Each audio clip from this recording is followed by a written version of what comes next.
4. Positive વાક્ય.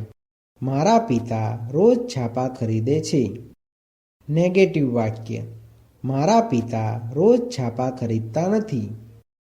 Interrogative વાક્ય. શું મારા પિતા રોજ છાપા ખરીદે છે? આપણે સૌ પ્રથમ આ વાક્યોમાં સબ્જેક્ટ, ઓબ્જેક્ટ અને વર્બ કોને કહેવાય તે જોઈએ.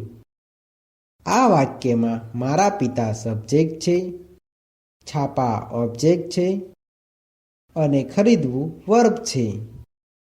હવે આપણે ફોર્મ્યુલા પ્રમાણે પોઝિટિવ વાક્યનું અંગ્રેજી વાક્ય બનાવતા શીખીશું. સબ્જેક્ટ એટલે કે મારા પિતા. મારા પિતાનું અંગ્રેજી માય ફાધર થાય છે. વર્બ એટલે કે ખરીદવું.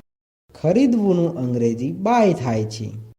પરંતુ આ વાક્યમાં સબ્જેક્ટ તરીકે માય ફાધર એકવચન નામ હોવાથી ક્રિયાપદ એટલે કે બાય સાથે એસનો ઉપયોગ થાય છે. તેથી બાયનું બાયસ થાય છે.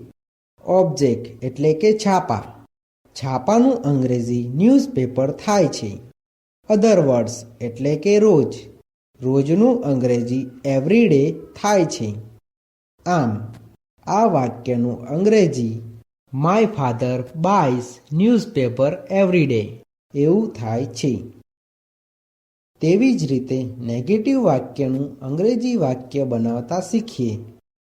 સબ્જેક્ટ એટલે કે મારા પિતા. મારા પિતાનું અંગ્રેજી માય ફાધર થાય છે. ડુ અથવા ડઝ. આ વાક્યમાં સબ્જેક્ટ તરીકે માય ફાધર એકવચન નામ હોવાથી માય ફાધરની સાથે ડઝ આવે છે. નોટનું નોટ. વર્બ એટલે કે ખરીદવું. ખરીદવુંનું અંગ્રેજી બાય થાય છે. આ નેગેટિવ વાક્ય હોવાથી ક્રિયાપદ એટલે કે બાય સાથે એસનો ઉપયોગ થતો નથી. ઓબ્જેક્ટ એટલે કે છાપા. છાપાનું અંગ્રેજી ન્યૂઝપેપર થાય છે. અધર વર્ડ્સ એટલે કે રોજ.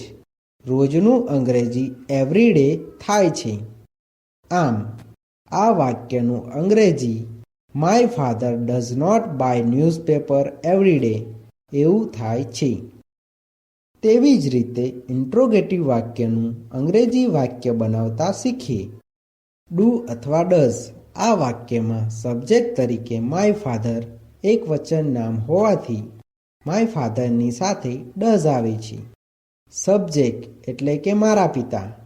મારા પિતાનું અંગ્રેજી માય ફાધર થાય છે. વર્બ એટલે કે ખરીદવું. ખરીદવુંનું અંગ્રેજી બાય થાય છે. આ ઇન્ટ્રોગેટિવ વાક્ય હોવાથી ક્રિયાપદ એટલે કે બાય સાથે એસનો ઉપયોગ થતો નથી. ઓબ્જેક્ટ એટલે કે છાપા. છાપાનું અંગ્રેજી ન્યૂઝપેપર થાય છે. અધર વર્ડ્સ એટલે કે રોજ. રોજનું અંગ્રેજી એવરીડે થાય છે. આ ઇન્ટ્રોગેટિવ વાક્ય હોવાથી વાક્યની પાછળ ક્વેશ્ચન માર્ક આવે છે. આમ આ વાક્યનું અંગ્રેજી does my father buy newspaper everyday એવું થાય છે.